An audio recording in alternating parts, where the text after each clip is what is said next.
안녕하세요, 드로왕입니다. 오늘은 큰 차만 선호하는 이상한 현상에 대한 이야기를 한번 해보려고 하는데요. 우리나라는 땅도 좁고 주차난도 심각한 수준인데 심지어 애도 거의 낳지 않는 저출산 1위 국가인데도 도로 위와 주차장의 차들은 이상하게 점점 더 커지고만 있는 것 같습니다. 물론 가족이 많거나 짐을 자주 실어야 하는 분들에게는 당연히 큰 차가 정답이라고 할 수가 있겠는데요. 1년에 한두 번 있을까 말까 가족 여행 때문에 덜컥 대형 SUV를 뽑아놓고 정작 매일 혼자서 큰 차로 출퇴근하면서 또 기름값과 주차 스트레스를 견디시는 분들이 정말 많은 것 같습니다.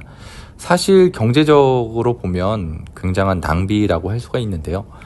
도대체 우리 사회는 왜 이렇게까지 큰 차에 집착하게 된 건지 사회 문화적, 심리적인 부분에 대한 제 생각을 한번 이야기해 보도록 하겠습니다. 첫 번째로 이야기할 부분은 한국 사회에서 자동차를 하나의 수직적 계급으로 생각한다는 점입니다. 우리나라는 좁은 땅에서 치열한 경쟁을 하면서 이제 수직적인 계급 문화를 학습하며 자라게 되는데요. 성적으로 학생을 줄 세우고 아파트 평수나 브랜드로 사람을 평가하듯이 그런 시선을 자동차에도 그대로 가져온 것 같습니다. 도로 위에서 차의 크기가 곧 그 사람의 급이 된다고 믿는 문화인데요. 실제로 작은 차를 타면 뒷차의 경적이 더 가차없이 느껴지기도 하고 끼어들기 한번 하는 것도 더 힘들다는 걸 우리는 이제 본능적으로 알고 있는 것 같습니다. 결국 큰 차를 선택하는 건 단순히 공간 때문이 아니라 도로 위에서 무시당하지 않으려고 하는 방어 기제이자 나도 이만큼은 산다는 걸 보여주려는 무의식적인 서열 문화가 작용했다라는 생각이 들었습니다. 두 번째로 이야기할 부분은 자동차 회사와 유튜버들의 상술에 관한 이야기입니다. 사실 요즘 자동차 회사들을 보면 라인업을 점점 더 세분화시키면서 정작 서민들이 타기에 좋은 경제적이고 실용적인 작은 차들은 더 이상 연구 개발에 투자하지 않는 것 같습니다. 여기에 일부 자동차 유튜버들이 이런 제조사의 상업 전략을 그대로 가져와서 차의 등급을 매기고 서열을 나누는데 앞장서고 있는 것 같은데요. 작고 저렴한 차는 사회 초년생이나 타는 차다.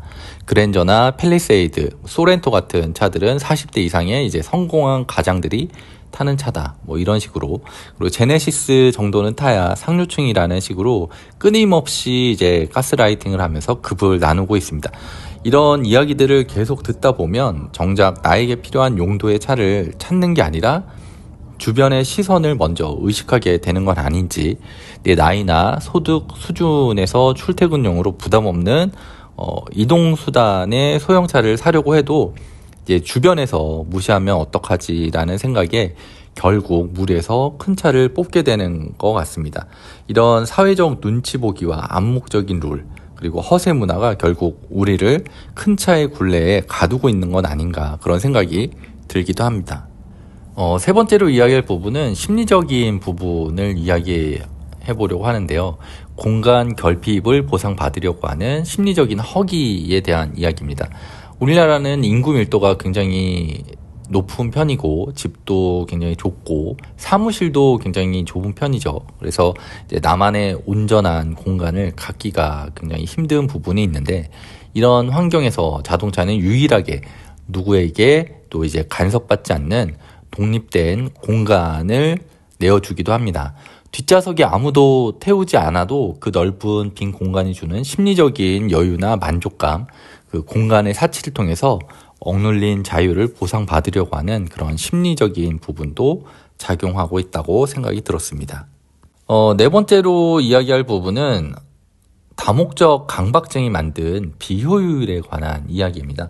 한국인은 유독 올라운더에 집착하는 편인 것 같은데요. 평소에는 혼자 출퇴근하는 용도로 차를 사용하지만 1년에 한 번, 두 번 있을지 모를 그런 가족 모임이나 캠핑을 대비해서 7인승 SUV를 사는 친구들이나 주변인들을 많이 봤습니다. 어쩌다가 한번 쓸 건데 렌트하면 되지 않나라는 생각을 할 수도 있지만, 또 우리나라 사람들은 굉장히 준비되어 있지 않은 상태를 또 극도로 불안해하는 특징을 갖고 있기도 하는데요.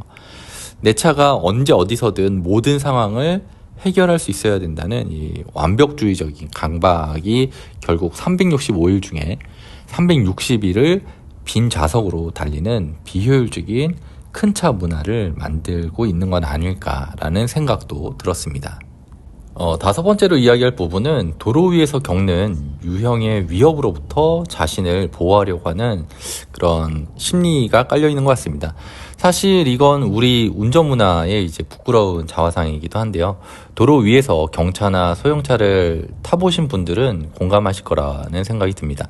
깜빡이를 켜도 유독 잘 안 끼워주고 뒤에서 상향등을 켜거나 경적을 울리는 등 소위 말하는 차 급에 따른 무시를 당하는 경우가 굉장히 비일비재한 것 같은데요. 이런 경험이 한두 번 쌓이다 보면 이제 극심한 스트레스를 받게 되고, 이렇게 스트레스 받을 바에는 그냥 조금 더 무리해서 큰 차를 사서 마음 편하게 운전하자라는 그런 결론에 도달하는 것 같습니다.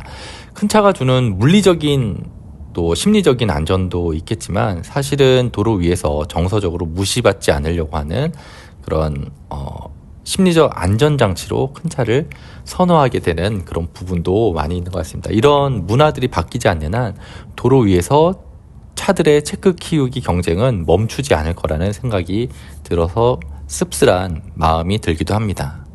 오늘은 우리는 왜 이렇게 큰 차만 선호하게 됐는지에 대한 이야기를 해봤는데요.